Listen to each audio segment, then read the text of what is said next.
Welcome back to Let's Learn English. I'm Jessica. And I'm Daniel. And today we are tackling a monster, a social monster.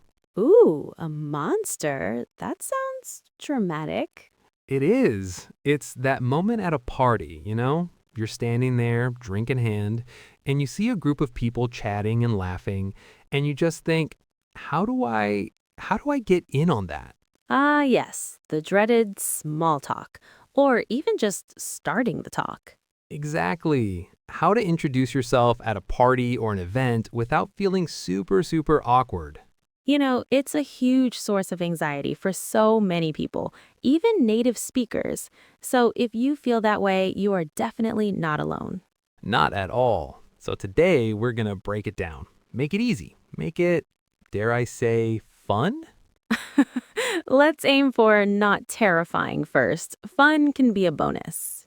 All right, fair enough. So, first question, why is it so hard? For me, I think I get stuck in my own head. I'm running through like a million possible opening lines and they all sound dumb. Oh, totally. You're overthinking it. You're like, should I comment on the weather? No, that's lame. Should I compliment their shirt? No, that's weird. Right. And then what happens? You do nothing. You just stand there scrolling on your phone, pretending to be busy. I have spent way too much time at parties looking at my phone. Me too. It's the ultimate safety net. But I think the thing is, most people are in the same boat. That person you want to talk to, they're probably just as nervous. Or at the very least, they're open to a new conversation. That's a really good point. We all build it up to be this huge test that we have to pass. Like you have to be witty and charming and hilarious in the first 10 seconds. Exactly, when really all you have to do is be friendly and, well, normal. The goal is just to start a conversation, not perform a comedy routine. Okay. So step one is lower the stakes, right? Don't try to be the most interesting person in the room, just be a person in the room. A person in the room who wants to talk to another person in the room. It can be as simple as that. All right, so let's get practical. You've lowered the stakes, you're ready to make your move. What do you actually say? This is the key, right? The opener. My number one rule is use your environment. Look around you. What's happening? I love that. It's all about context. So you're not just saying a random line you memorized online, you're commenting on the shared experience. Exactly. It's so much more natural. For example, you could say something about the food. Wow, these little cheese things are amazing. Have you tried one? Right. Simple, non-threatening, and it gives them an easy answer. Oh no, I haven't. I should grab one. Or yes, they're so good. And boom, conversation started. Or the music. I love this song. It takes me way back. Or even just the event itself. This is such a great turnout. How do you know the host? That last one is a classic. How do you know the host? It's the perfect question for a birthday party or a housewarming. It immediately establishes a connection. Okay, let's try it. Let's role play. I see you standing by the bookshelf looking at titles. I'm going to approach. Okay, I'm ready. I'm an intellectual partygoer. Okay, here I go. Hey, I was just noticing this collection. Some great books here. Are you a big reader? See, that's perfect. It's observance, it's about me, but it's also about the environment. My answer would be something like, yeah, I love to read. I actually just finished this one on the shelf.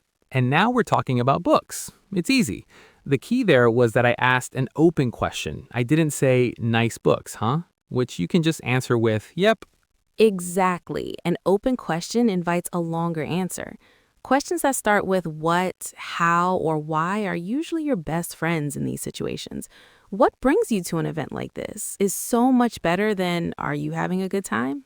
Totally. So, you've broken the ice. You've delivered your fantastic, context-aware opening line. Now, how do you keep it going? This is where a lot of people panic. Yeah, that's the second hurdle, avoiding the awkward silence. Well, the most important skill here is listening. It's not about thinking of the next brilliant thing you're going to say. It's about listening to what they just said and asking a question about it. Be curious. Exactly. If they say, oh, I know the host from my hiking club, your follow-up isn't just cool. It's, oh, a hiking club. That sounds amazing. Where do you usually go hiking around here? Right, you pick up on a keyword, hiking, and you ask about that. Yep, a good framework to remember. But, and this is important, don't use it like a script, is the FORD method.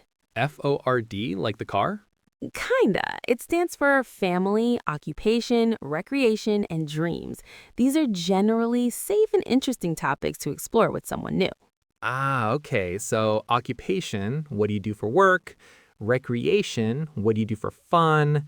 Family, do you have any siblings? Yeah, but you want to make it sound natural, not like an interview. So instead of just, what do you do for work, you could ask, so what keeps you busy during the day? It's a little softer. That's a good way to put it. And when they answer, again, listen for the details. If they say, I'm a graphic designer, you can say, oh, that's fascinating. What kind of projects do you enjoy working on the most? Perfect. You're showing genuine interest. And remember to share a little about yourself, too. It can't be a one-way interrogation. Right, it's a give and take. If I ask you about hiking and you tell me a story, I might add, that's so cool. I'm not much of a hiker myself. I'm more of a beach person. And then I can ask you about your favorite beach. And look at us. We're having a full-blown conversation. We're connecting. We're party professionals. But okay, so all good things must come to an end. How do you get out of the conversation without just awkwardly walking away? The graceful exit. It is a crucial skill because maybe the conversation runs its course or maybe you just want to go talk to someone else. It's totally fine. Yeah, you don't have to talk to one person all night. Definitely not. The key is to be polite and give a reason, even a small one. My go-to is, well, it was so nice chatting with you. I'm going to go grab another drink before the bar gets too crowded. Simple, effective, I like it. Or, I just saw my friend arrive. I should probably go say hi, but it was really great to meet you. Exactly. You signal the end, you say something positive, like, it was great talking to you, and then you exit. And if you genuinely connected, you could add, hey, are you on LinkedIn? Or we should connect sometime. Yes, if it feels appropriate, don't force it. But it's a nice way to keep the connection going beyond the party.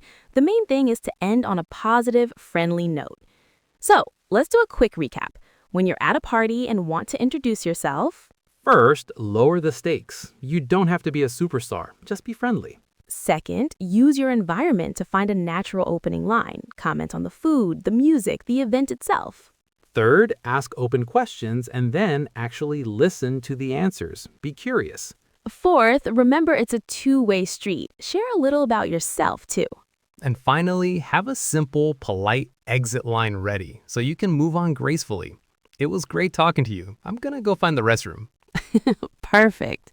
The point is, it's a skill, and like any skill, it gets easier with practice. So your homework is to go to a social event and try to talk to one new person. Just one. You can do it. Absolutely. Well, that's all the time we have for today. Thanks so much for tuning in to Let's Learn English. We'll be back next week with a new topic. Until then, happy chatting.